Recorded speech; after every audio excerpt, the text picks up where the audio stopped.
الصوماليين والكلام الحقيقي. لكن حاجة ما تقولي وزارة القضاء صاروا جوانب أنت دكتور. وحقوق برنامج برنامج وزارة القضاء نحن الدستور كان ضد كمالية إلى نحن جوانب في السماء. ولكن لما نجوا جانب الصومالي نجوا توازن وقتهم جانب أبو أكتف الأهوال وأبناء الصومالي مركزته وكان بالجنسة دولة دولة تحت الإنجليز كمان أنا كان بالجنسة لواتنا بالكنيسة ما كنت أنا أصلاً النهاية والنسوة سلامين أنا يشوف قبل الدراسة بس كمان أحفظه وأنا رحت أنا أديني بك لواتنا في الصومالي حق الجنوب يهديني بك أنت حالا أدين تاني على مقالها أمامي أنا كان بيت سود المدرسة marka constitutionka su-aalaha aan weydiiyey waxaa kamid ah shaksiyan aan weydiiyey waxaa kamid ah waxaan ku dhahay markii wasaaradda ka socday maxaa loo qaadan waayay constitutionkii lixdanka oo haddii walaali wax la bedelana constitutionkaas intii la qaato wixii laga taataalo wixii laga bedelaya laga bedelayo hore loo socdo maadaama constitutionkii lixdanka ay ummadii dhan u dhaweeyeen ummad xorriyadoon ah ummad shiimadooda culamada diintooda waxgaradkooda dadkii dhan ay u dhaweeyeen maalmaha intii wixii lagu qiyaasay isku qiyaasay intii laga hadlo aan hore u socono waa ilaa hadda maalintii harti ilaa maanta ama maantooda saddex sano hadda laga haro waxay tiri torisana uga hartay cds aan weli waxaan uga hadlaynaa marka taas waxay aad maanta day joogi lahay su-aalay ama hadday laga jawaabaan se wax uga qaban lahayn looga sheegaa horta civil society waddan kasta waxaa waa kuwada afara waa very very important wax muhiim ah waa civil society civil society waa ganacsatadooda waa shimadooda waa wadaadiinkooda waa traditionalkooda waa haweenkooda waa dad badan oo group badan isla socdaan oo dowladda siyaasadkooda iyo wixii ka qaldan ama wixii ay ka qaban karaan inay la qaateen taara ay wadaan marka horta ingiriiska civil society taasay tahay jaaritiyaasa wasiira loo suugiyey يعني civil society barnaamijka inta la soconaa marka waxaan jeclaan civil society naftarka loo kaanbixiyo qof oo dowladda ka socdo ee la xiriiri karta markasta inay loo soo dirbahaas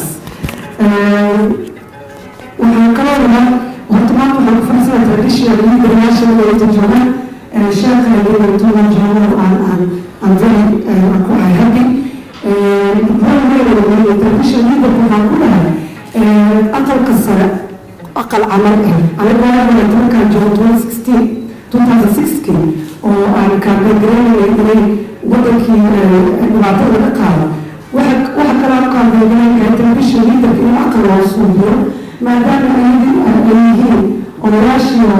وتنبيش كها أيدي من الديتا الناس أصلا أقل كسر كسر بحنا متحسن مدة سياسية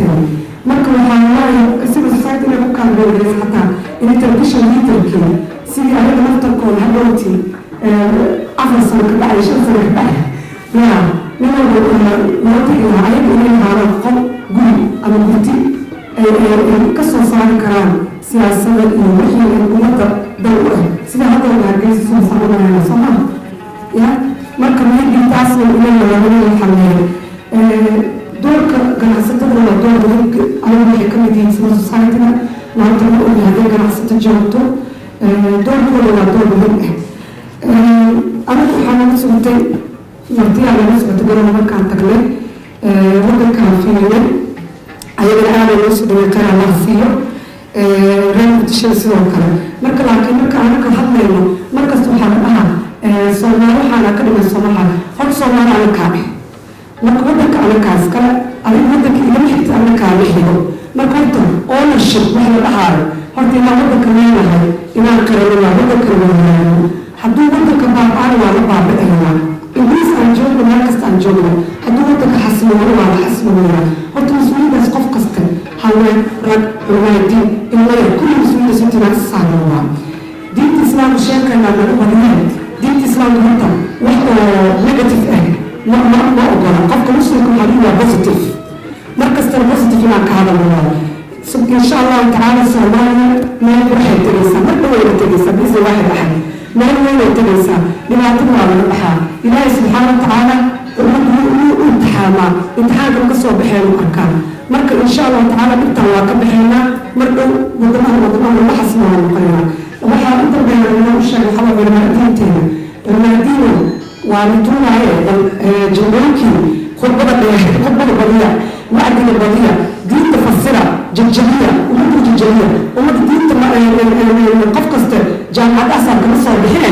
ummadda diinta jajaliya u sheega wixii sax ee diinteeda waa yusuf odayaasha sidoo kale oday dhaqameedka adeeryaa taga dadkiina baadiyi meel kasta joogaan muqdishada yaa la joogine baadiyaha loo tago meel kasta jooga ha lala hadlo u sheega wixii ay ahaan jirta wadankaa odayaashayaa